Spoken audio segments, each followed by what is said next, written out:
ម៉ែกันនេះយកកម្មវិធីជំនាញក្បាលយកមកចែកគ្នាយើងលេងត្រៃសារតែខានចែកកម្មវិធីជំនាញក្បាលគ្នាយើងលេងដូចជា2 3ថ្ងៃដែរគ្នាយើងចឹងនេះយកកម្មវិធីជំនាញក្បាលយកមកចែកគ្នាយើងវិញហើយដោយសារតែខានចែក3 4ថ្ងៃដែរគ្នាយើងចឹងកម្មវិធីនេះជំនាញក្បាលដូចជា 60% 50% ដែរគ្នាយើងវានឹងជំនាញក្បាលខ្លាំងដែរចឹងយើងចុច save to file យើងមកហើយចុចឲ្យកន្លែង save នៅលើនេះមករបៀបដាក់វាអត់មានខុសគ្នាពីមុនទេគាត់ថាកម្មវិធីហ្នឹងវាមានលេខកូដអញ្ចឹងយើង save កន្លែង file ហើយចូលកន្លែងកម្មវិធី file យើងមកគ្នាយើងដើម្បីចូលទៅ down អញ្ចឹងណាអញ្ចឹងគ្នាយើងចូលមកឃើញ file នៅក្នុងហ្នឹងហើយឥឡូវខ្ញុំសុំចាញ់សិនខ្លាញ់នេះរកកន្លែង download នៅឃើញហើយនេះឥឡូវ download នៅក្នុងតំណេះគ្នាយើងចុចទៅវាឃើញហើយគ្នាឃើញ file ដែលខ្ញុំដាក់ឲ្យគ្នាយើង down ហើយគ្នាយើង save មកវានៅហ្នឹងហើយចុចលើវាមួយមកហើយវានឹងឲ្យយើងមក down កន្លែង profile download នេះយើងចូល profile download មកអ្នកគ្នាយើងកម្មវិធីជំនាញក្បាលហ្នឹងគ្នាយើងចុច install មកហើយដាក់លេខកូដទូរស័ព្ទរបស់យើងមក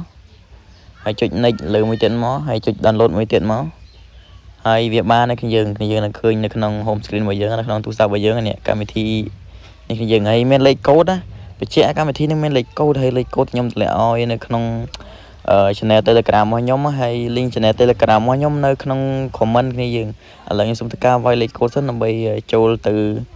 ដាក់កើតចឹងណានៅដាក់លេខកូដហើយចុចវាមកនេះគ្នាយើងនេះគឺជាតម្រង់កម្មវិធីហ្នឹងចឹងណាអញ្ចឹងគ្នាយើងបើកឥឡូវហ្នឹងអស់មក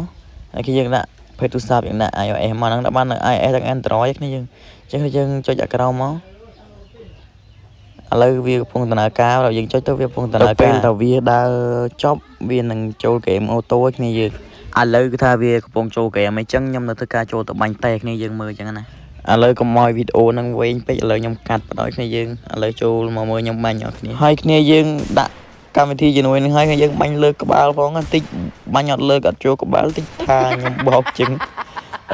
អាហ្នឹងមានកម្មវិធីជំនួយវាមានម៉ូដទេមិនមែនបាញ់ចាប់តែក្បាលទេគ្នាយើងលើកខ្លួនឯងអត់ចូលក្បាលតិចបាញ់អត់ចូលក្បាលមកបន្ទោសខ្ញុំបាញ់អត់លើកខ្លួនឯងហើយមិនចូលក្បាលមកថាឲ្យខ្ញុំថាវិញអញ្ចឹងឥឡូវកុំនិយាយទៅប៉ែឡែឡតច្រើនមកមើលការបាញ់មកខ្ញុំអរគ្នាហ្នឹងហើយអ្នកគ្នាការបាញ់គឺស្អាត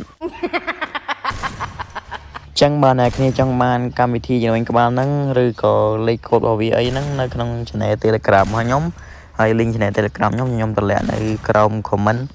ចឹងឲ្យគ្នាចូល channel Telegram ខ្ញុំម្នាក់មួយទៅដល់ពេលដែលខ្ញុំតម្លាក់កម្មវិធីជំនួយឬតម្លាក់ VPN ហើយខ្ញុំតម្លាក់នៅក្នុង channel Telegram ខ្ញុំមុនណាខ្ញុំធ្វើវីដេអូប្រាប់អ្នកគ្នាក្រោយចឹងអ្នកគ្នាមើលទៅលើការលេងរបស់ខ្ញុំទៅគឺថាស្អាតខ្លាំងមែនទែនគ្នាអាកាឡាត្រូវចាញ់គេហ្នឹងអាចស៊ីគេ4បានណាអូខេអ្នកគ្នាមកខ្ញុំនិយាយលេងទេគ្នាយើងអញ្ចឹងវីដេអូខ្ញុំក៏អត់មាននិយាយច្រើនដែរគ្នាយើងមានតែប៉ុណ្្នឹងទេគ្នាយើងអញ្ចឹងបើគ្នាយើងចង់បានកម្មវិធីជំនាញក្បាលឬក៏ចង់បាន VPN ឬក៏ DNA អីអាចចង់ channel Telegram ខ្ញុំបានដោយសារតែខ្ញុំធ្វើមុននឹងធ្វើវីដេអូខ្ញុំតម្លាក់ក្នុង Telegram របស់ខ្ញុំមុនណាគ្នាយើងអញ្ចឹងវីដេអូខ្ញុំក៏មានតែប៉ុណ្្នឹងដែរគ្នាបាយ